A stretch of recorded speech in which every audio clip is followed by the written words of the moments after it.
retain, or do you look at new construction opportunities as opposed to the value add or fix and flip type?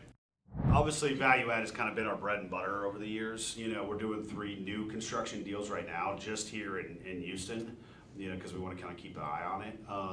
You know, but just getting in on the business, I don't know, man. I mean, I think you'd probably want to have a development partner that would know what they're doing, because, I mean, talk about, there's just a lot of nuances to that process, and you're going to get jammed up. It's probably the quickest way to lose some money. You know, that's why you have these people, you know, whenever the market shifts, a lot of these developers get screwed because they're not far enough along in the process, or their lender backs out, or their equity backs out.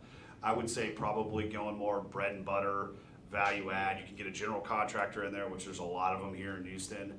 You know, might be a better way to kind of start off, but again, you know, take it for what it's worth. You know, I think it just depends on your experience level too, and what you might have done before that too. Because I know a lot of construction guys that get into our business too. You know, so I mean, then think about that, right? You know, they've got their own crews, they can build stuff. All they have to now find out is how to finance it and how to bring the money to the table. So some of those guys, I mean, there's a company called S2 out of DFW. They're one of the biggest buyers in Texas, and he was a construction guy. You know, so, you know, that was, you know, a pretty smart move on his part to get in. He saw he was making money for all of his clients, doing all the rehabs, and he's like, well, shit, I can do the same thing. And now he owns like 25,000 units or something stupid in Texas. You know. I would say doing a lot of background on what it's going to actually take for you to actually get this built. You know, do you have the right zoning? I know there's no zoning here in Houston, but like in Austin, I'm doing a development out there, there's zoning. Yep. What do you have to do in order to meet that criteria, in order to build? And so doing a lot of background is very important. You know, again, knowing how much a sheet of sheetrock costs, or how much per square foot it's going to cost you to actually build these out. And sometimes, sometimes you'll be surprised. You will actually come up cheaper than buying a complex that's rehabable, right? And this is normally in Class A areas. I think Class C is already kind of depreciated and stuff like that. But if you're looking to buy in a Class A area, it may just be that you can build a small multifamily or something like that instead. There's also, I'll give you guys another tip. In the city of Houston, you can own a complex of homes and rent them out, and that will be known as multifamily, right? And you can get multifamily financing. You can actually have up to 2 units per lot and still have residential, meet residential code for the city of Houston, so that way you don't have to have the sprinklers and the open garage and everything like that you would need in commercial. So if you, let's say you find a plot of land and then you just kind of divide them up and then put a house or a duplex in every single lot, and then you keep them all for rent, you've essentially built a complex for much cheaper than it would cost to actually build commercial. Yeah, from follow up on his thought, and there's some macro thoughts there too. I mean, ultimately, there's a ton of gold with new construction. We have low inventory. Like, if someone can solve at a profitable and be profitable and build, the money's there. But they haven't been doing that fast enough.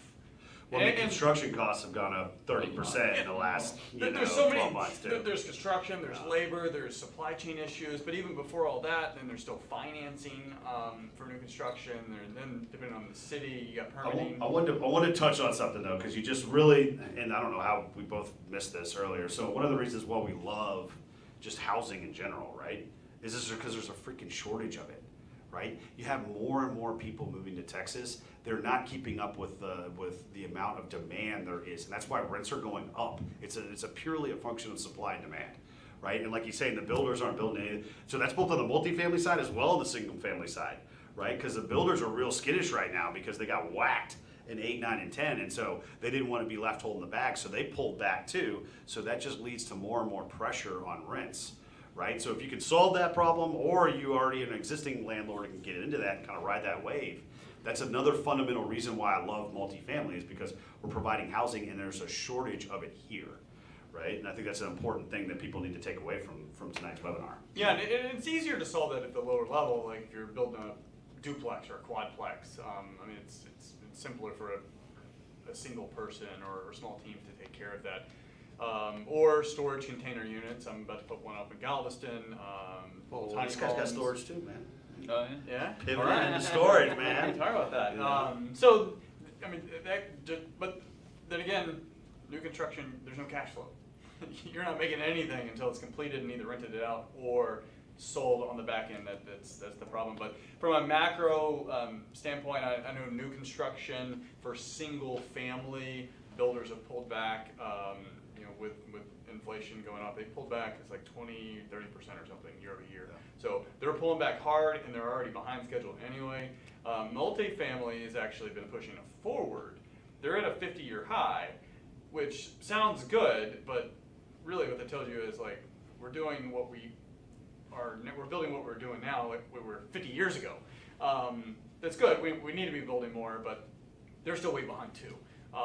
So ultimately, there's just a lot of demand. They're just not building enough, which again, people got to live somewhere. So if you own it, you're going to take advantage of that.